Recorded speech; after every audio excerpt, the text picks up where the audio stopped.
지난주에요, 국방개혁비서관이라는 자리를 청와대가 채우면서 청와대의 모든 비서진 구성을 완료했습니다. 청와대는 지금 청와대 비서실, 정책실, 안보실 이렇게 구성이 되어 있는데요. 1급 이상 비서진 63명, 물론 사퇴한 전병은 정무수석 자리는 비어 있죠. 어쨌건 임명은 했으니까 63명과 그 인사가 마무리된 시점에서 한마디로 그 성격이 어떤 것인가 하는 부분들을 이렇게 분석해 본 언론 보도가 나왔습니다. 지금 청와대의 그 실세는 임하룡이다, 임수철이다, 이렇게 이야기가 나오고 있습니다.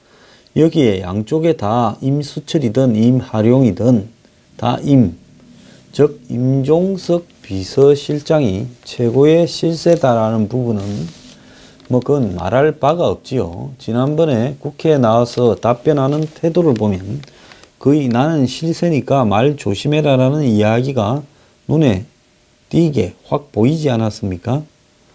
자, 아무리 나이가 많은 연장자 비서실장이라 하더라도 국회에 와서 모욕을 겪으면서도 그렇게 말을 못했습니다.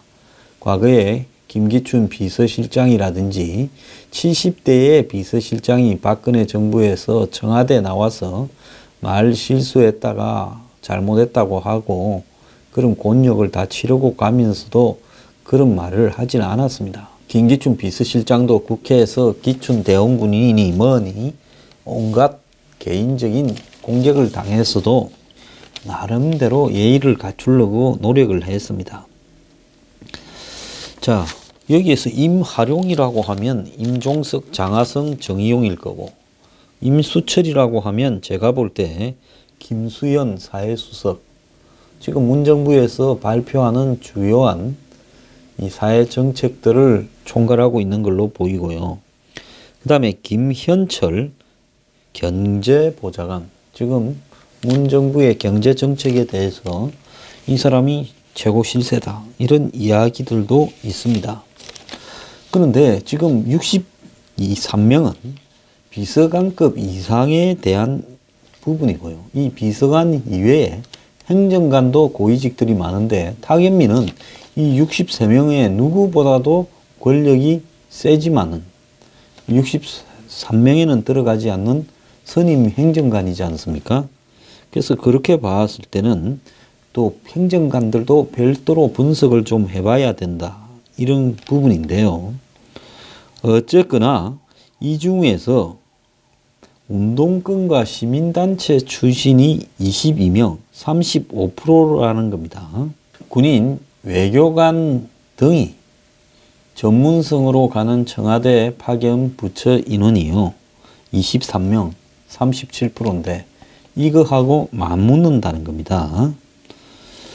전대협 의장을 지낸 임종석 비서실장이 관장하는 비서관급만 30명인데 그 중에서 운동권 시민단체 출신은 17명으로 57%라는 겁니다. 그러니까 청와대에 이 안보실이 있고 청와대 정책실이 있는데 안보실이나 정책실에는 군인, 외교관, 고위공무원 출신 등 전문성이 필요한 부분이 가니까 그 부분은 그래도 상대적으로 조금 적을지 모르는데 비서실장 밑에, 즉 비서실장 밑에 가서 일하는 부분에는 특별한 전문성이 없어도 비서실장 지시만 수행하면 되니까 그 비서실장실에는 비서관급 이상 30명 중에서 17명이 57%가 운동권과 시민단체 출신이라는 겁니다. 특히 이들은 문재인 대통령을 바로 옆에서 보좌하는 청와대 핵심 참모그룹에 짝 포진해 있다고 하는데요. 문 대통령이 매일 얼굴을 마주 대하는 국정상황실장 제1, 2부속관은 각기 국민대, 부산대, 이하여대 총학생회장 출신으로 임 실장과 같은 시기에 전대협에서 활동한 사람들이란 겁니다.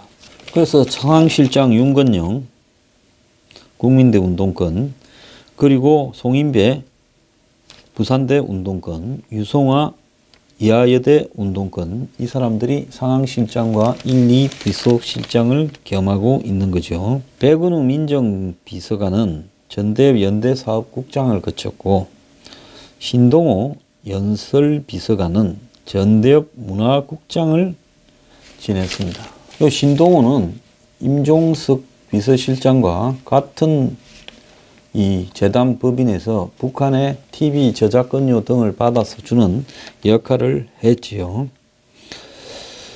자, 그래서 지금 이런 80년대 중후반 이후의 운동권은, 저도 뭐 그때 학생운동 안 했습니까? 다 알지요. 주사파들이 주류였고, 임종석 비서실장과 여기에 언급되어 있는 22명의 운동권이나 시민단체 출신의 청와대 비서관들은 다수가 주사파입니다. 대다수라고 불러야 되겠죠. 그래서 이들은 지금까지 주사파로 남아있을 리가 없다라고 문재인 대통령을 찍은 사람들은 생각을 하겠지만은, 저는 이들이 과연 살면서 단 한 번이라도 주사파에 대한 근본적인 가치를 버린 적이 있느냐라는 부분에 저는 의문을 가지고 있습니다. 운동권 하다가 뭐 좌우로 넘나들기도 하고 그런 사람도 많지만, 제가 봤을 때 주사파를 한 사람 중에 전향을 했다 하더라도 제가 이 뗏물이 완전히 빠지는 사람을 잘 보지를 못했습니다. 자, 그래서 이런 청와대의 주요한 정보를 듣고 또 주요한 정책을 집행하고 또 대통령에게 영향을 미치고 관련 행정부서를 컨트롤하는 한국의 청와대에서, 자, 청와대 비서진 전체의 35%, 비서실장실의 57%가 운동권 시민단체 출신들이 하고 있다고 하면 이건 매우 우려되는 거죠. 시민단체도 다양한 색깔과 컬러가 있습니다. 온건한 시민단체, 무슨 강경한 시민단체, 주사파들이 학생운동을 하다가 나이가 들어가면서 시민단체로 이렇게 뻗어나간 부분, 이렇게 다양하게 있을 수 있는데요. 여기서 시민단체라고 하면 이 정권과 코드가 확실히 맞아서 이 정권의 비를 거의 맞추어 온, 이 정권의 핵심과 비가 딱 맞는 사람들이 시민단체에 있다가 들어온 거란 말입니다. 그렇다면 이 시민단체 출신들도요, 거의 주사파에 가까운 사람들이다, 이렇게 봐야 되는 거죠. 제가 8, 90년대 시민단체 활동을 한 사람 중에 저도 오랫동안 시민사회운동이라는 걸 제 나름대로 방식으로 해온 사람인데, 모르는 사람이 누가 있겠습니까?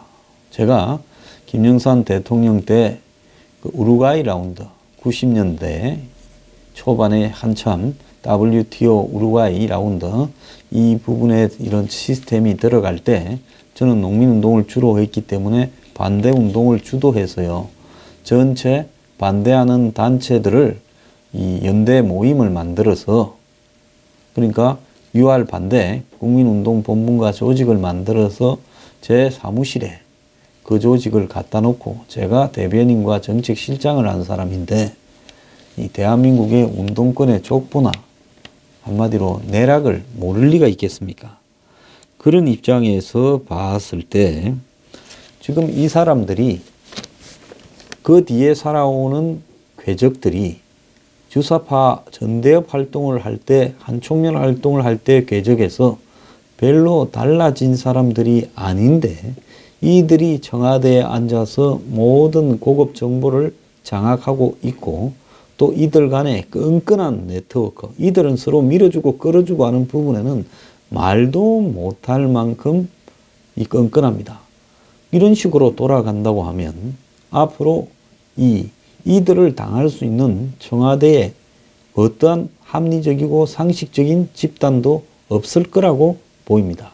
그래서 이들이 작심하고 문 대통령 눈과 귀를 가려서 자신들의 페이스로 끌고 가고 거기에 맞는 많은 부분들을 민주화와 촛불, 직접민주주의부터 시작해서 인권, 평화, 전쟁 반대 이런 좋은 말로 포장을 하면서 그것이 진보라고 이렇게 한다면 결국 이 나라는 지금 청와대에 앉아있는 주사파들이 안보부터 경제, 복지, 사회까지 모든 부분을 장악해 들어갈 겁니다. 최근 미국 등 외국에서요. 한국의 청와대에 들어가 있는 주사파들에 대한 우려가 여러 군데서 나오고 있는 걸로 저는 알고 있습니다. 자, 그런데 청와대 행정관들은 지금 주사파들이 제가 알기에도 주사파 출신들이 좀 있는데 그들은 지금 숫자조차도 이렇게 파악이 되지 않고 있습니다. 행정관은 수백 명이니까 아마 그 안에서 행정관으로 2급, 3급 받으면서 들어가 있는 주사파 출신들이 굉장히 많을 거라고 저는 보고 있습니다. 자, 임종석 비서실장이 우리가 싸울 때 당신은 뭐 했냐고 이야기를 했습니다. 5.60 때 정치 군인들이 광주를 짓밟고 민주주의를 유린할 때 전희경 의원한테 의원님은 어떻게 살았는지 모른다. 지금 언급한 대부분의 사람들이 인생을 걸고 삶을 걸고 민주주의를 위해 노력했는데 의원님께서 그렇게 말할 정도로 부끄럽게 살지 않았다라고 이야기를 했는데요. 그때 니는 뭐 했나? 제가 임종석 비서실장한테 저한테 물으면 답하지요. 당신보다 훨씬 열심히 민주주의를 위해서 또 사회의 어려운 사람들을 위해서 열심히 살았고 당신이 나보다도 훨씬 호의호식했을 거다라고 저는 이야기를 해줄 수 있습니다. 자, 대한민국에서 이 주사파라는 친북적 이념에 빠져들어서 이 전대협 한총련 조직, 특히 전대협 말기 한총련은 거의 주사파 소굴이었습니다. 그 대학 때 운동을 한 사람들 NL 주사라고 해서 다 잘 알지 않습니까? 맨날 그 학교 학생회장을 뽑으려면 NL파와 PD파가 나오고 가끔 소수의 대학에서는 CA라고 재헌의회파가 나오고 하면서 양파전 내지는 삼파전을 벌여서 점점점 더 NL 주사가 대학교를 장악해 들어가지 않았습니까? 제 나이 또래나 제 밑에 한 10살까지는 그 사실들을 너무 잘 알 거라고 봐요. 그리고 한총련 안에는 이너스클이 있었고 거기에서 이 전국에 어떻게 한총련 지도부를 구성하고 어떻게 싸울 건가 하는 부분을 다 지시하는 부분까지 있지 않았습니까? 그래서 한총련은 명백하게 대한민국 민주주의를 부정하고 이 친북적이었던 조직이라는 것은 그건 부인하면 안 되는 겁니다. 그런데 그런 조직에서 핵심적으로 활동을 하다가 임수경이를 북한에 파송시켜 놓고 파견해 놓고 그러고는 깜빵에 가서 살고 나왔는데 그 이후에 그러면 제가 임 실장한테 묻지요. 그 이후에 당신은 어떻게 살았습니까? 그래서 그 이후에 살아간 것이 북한에다가 TV 저작권료 받아주는 역할을 했습니까?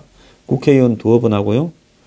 그래서 이런 문제에 대한 한마디로 임종석 비서실장을 비롯한 청와대 22명의 비서관과 또 행정관의 주사파 출신 수십에서 100은 넘는다고 볼 수도 있을 겁니다. 이 사람들이 다 제가 볼 때 자신들이 가졌던 사고에 대해서 즉 친북적 사고에 대해서 어떤 입장을 현재 가지고 있는가에 대해서 이야기해봐라고 물을 수 있는 것은 당연한 질문이라고 보입니다. 왜?